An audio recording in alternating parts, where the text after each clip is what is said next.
সবই লুটেরাদের সরকার, সবই সুবিধাবাদীদের সরকার, সবই বড়লোকদের সরকার। ঈদের সময় আমাদের এইভাবে রাস্তায় দাঁড়াতে হয়। আমরা এই দাঁড়ানোর অবসান চাই। আমরা এইভাবে আর দাঁড়াতে চাই না। কারণ ঈদের আগে শ্রমিকদের মজুরি, বকেয়া মজুরি যে দাবি আমরা করি, এটা একটা নিয়মিত ব্যাপার। কেন আমরা এই দাবিটা বারবার করতে হবে প্রতিটা ঈদের আগে? কার্যকর না হয় তাহলে পরে এই যে অপসংস্কৃতির যে সিস্টেম, শ্রমিকদের মজুরি বকেয়া রেখে সেই টাকা অন্য খাতে ব্যয় করা এবং আরো অতিরিক্ত কিছু মুনাফা অর্জন, সেই মুনাফা লুবি মালিকদের বলছি তোমাদের দিন ফুরিয়ে আছে, তোমাদের দিন ফুরিয়ে আছে।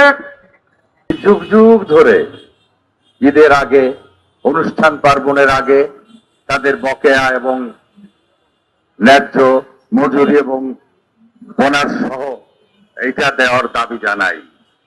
এটা যুগ যুগ ধরে এটা করছি। এটা দেখভাল করার জন্য দল আছে, ডাইসি আছে, সরকার আছে, মন্ত্রণালয় আছে, আইন আছে, নিয়ম আছে, কিন্তু কিছুতেই কিছু হয় না। একটা দিনের শেষে কিছু সংখ্যক একটা নির্দিষ্ট পরিমাণ শ্রমিক তার মজুরি এবং বোনাস পায় না। আমরা গণতান্ত্রিক আমলে সকল সরকারকেই দেখলাম, সব সরকারই একই আচরণ করছে। জানি না এই সরকার কি আচরণ করবে। আমাদের ধারণা এই সরকারও একই আচরণ করবে। আমরা খুব খুশি হব এই সরকার যদি মালিকদের যেভাবেই পারুক না কেন যদি বলতে পারে যে ঠিক আছে বেতন বোনাসটা দিয়ে দাও, আমার মনে হয় না সেটা পারবে। কারণ সবই লুটেরাদের সরকার, সবই সুবিধাবাদীদের সরকার, সবই বড়লোকদের সরকার। আমাদের শ্রমজীবী মানুষের সরকার আমরা প্রতিষ্ঠিত করতে পারি নাই।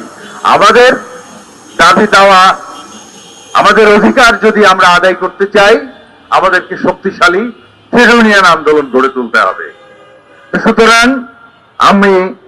আমরা এই সমাবেশ থেকে দাবি করব সরকারের কাছে, মন্ত্রণালয়ের কাছে, ডাইসির কাছে, দলের কাছে এবং মালিকদের কাছে 25 রমজানের মধ্যে শ্রমিকদের যে ন্যায্য অধিকার, তার যে মৌলিক অধিকার, তার কাজের মজুরি এবং তার যে বোনাস, এটা পরিশোধ করবেন।